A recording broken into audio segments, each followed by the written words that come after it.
एक शख्स है, सहाबी रसूल है, जिसको दुनिया खालिद बिन वलीद के नाम से याद करती है।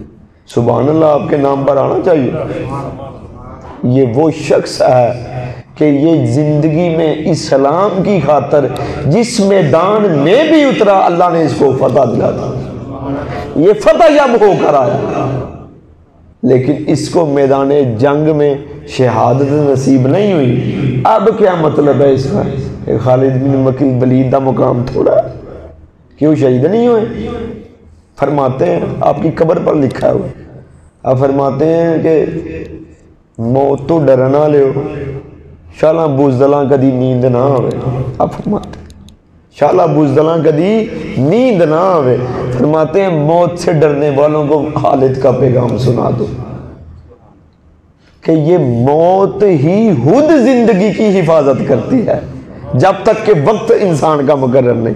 इस मौत ही हिफाजत करनी है जिंदगी की, और जब ये आ जाती है, बस मैं सारी जिंदगी घोड़े की पीठ पर बैठकर रब और उसके रसूल के रजा की खातिर जिहाद करता रहा सारी जिंदगी। फरमाते मैं सारी जिंदगी बड़े बड़े मैदानों में उतरा, बड़े बड़े मैदानों में उतरा, और हजरत आदम से लेकर क़यामत तक खालिद बिन वलीद वो शख्स है कि दिफा के लिए अगर खालिद का कदम उठ गया, फिर वो कदम कभी वापस नहीं आया। ये हैं उम्मत मुसलमा के हीरो। ये हैं कि जिनके जिक्र से इंसान का किरदार भी समझ जाता है और इंसान में हौसला भी आ जाता है। और दुनिया में सबसे ज़्यादा इस लिहाज से ताकतवर इंसान खालिद बिन वलीद की ज़ात है, क्योंकि आपकी सारी कोशिशें अल्लाह और उसके रसूल के दीन की रज़ा के लिए थी। विजन ये था। आप फरमाते मैं सारी ज़िंदगी जंगों में गया, मैदान जंगों में उतरा, मेरे जिस्म की एक बालिश जगह ऐसी नहीं है, चप्पा ला लो या गिठ ला लो, कि जिस पर तलवार, नेज़े या तीरों के निशान या जख्म नहीं। एक बालिश जगह भी ऐसी नहीं कि जिथे तलवार नेज़े ते तीर नहीं लगे। तो जे तलवारा नेज़ियां ते तीरां तो वजह तो खालिद मरदा, तो फिर खालिद कदों दा मर गया होंदा। क्या बात की। फरमाया अगर तलवारों, नेज़ों, तीरों से खालिद ने मरना होता तो ये कब का मर गया होता। लेकिन इंसान मरता तब भी है जब उसकी मौत आती। और फरमाया आज मैं कमज़ोर हूँ, मैंने बड़े बड़े जंगों में इस मौत को तलाश किया। सुभान अल्लाह। फरमाई ये जनिया दियां गल्लां ने, सुनो बात सुनो, मैंने बड़ी बड़ी जंगों में मौत को तलाश किया मगर ये मुझे कहीं नजर ना आई। आज खालिद को कमजोर समझकर बिस्तर पर आ गई। आज खालिद को कमजोर समझकर बिस्तर पर आ गई है। फिर आपने फरमाया शाला बुज़दला कदी नींद ना आवे। जो मौत के डर से और अल्लाह की रजा को नहीं पाते, डरते हैं मौत से और बातल के सामने नहीं आते, अपना सीना तान कर उसके सामने नहीं खड़े होते, उनके लिए फरमाया शाला बुज़दला कदी नींद ना आवे। और मौत तो तुम्हें आनी है जब तेरा वक्त लिखा जाए। एक जंग में 6 लाख का लश्कर था रूमियों का, 60,000 रसूलुल्लाह दे गुलाम, 6,60,000।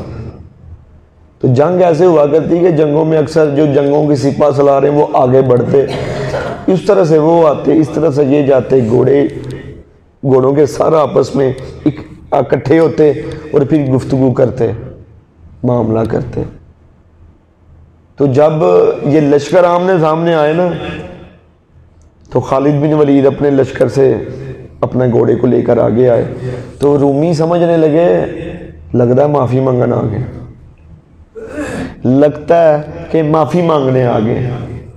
तो जब बिल्कुल सामने करीब हुए आके, तो वो जो रूमी था ना, वो कहने लगा तुसी सानू मुड़ पहले ही दस दिन पैगाम ही पहुँचा देंदे, तुसी मैदान जंग में आके जू रजू करन लगे। तो खालिद बिन वलीद कहने लगे तुम्हें ये बात किसने कही? मैं तो तुम्हें ये कहने आया हूं कि तगड़े होकर रहना, तगड़े रहना। वो कहने लगा एक बात बताओ,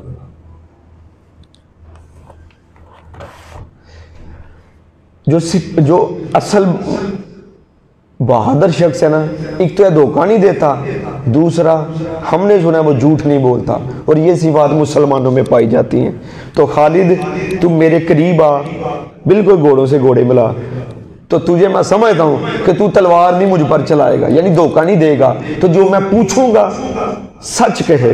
आपने कहा पूछ।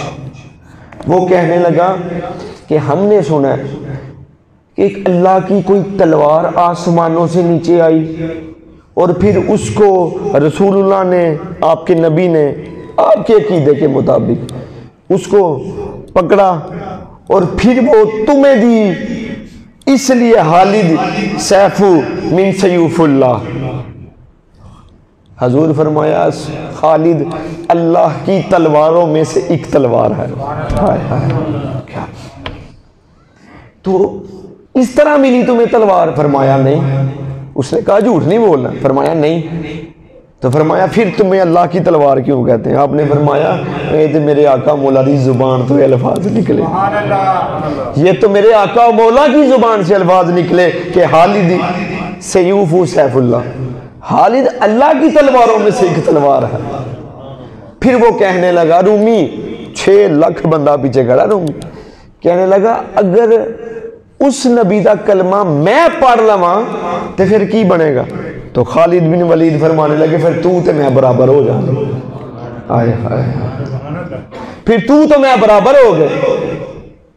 कहने लगा अच्छा फिर उस नबी का कलमा पढ़ा मैनू। खालिद बिन वलीद ने कलमा पढ़ाया। दुनिया ये मंजर देख रही है। फिर कहने लगा कि तुसी नमाज पढ़ते हो, तो उस वक्त फर्ज नमाज का वक्त नहीं था, लेकिन खालिद बिन वलीद ने 2 रकत नफल की जमात कराई और उसने पीछे खड़े होकर नमाज पढ़ी। सिर्फ 2 रकत पढ़ियां खालिद बिन वलीद के पीछे। खालिद बिन वलीद कहने लगे कि वो पढ़ने के बाद घोड़े पर बैठा और वापस जाने लगा।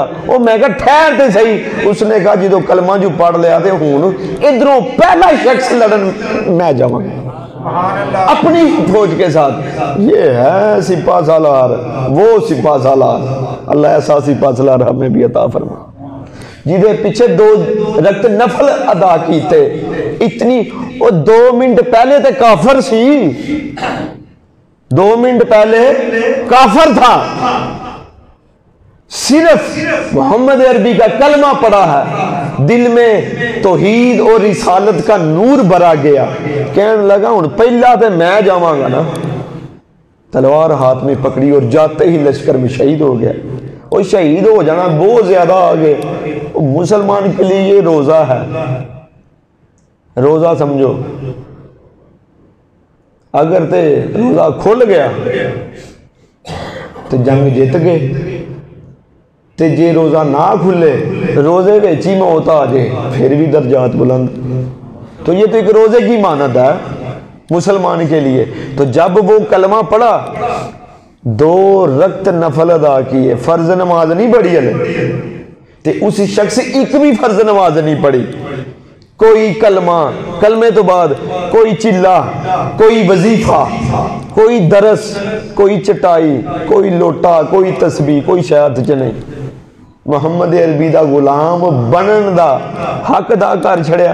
कलमा पढ़ लिया मोहब्बत नाल, अल्लाह ने ईमान की दौलत अता फरमा दी थी। ऐसा शख्स जो दर्जात में शायद कायनात के कितने लोगों से बुलंद दर्जा मुकाम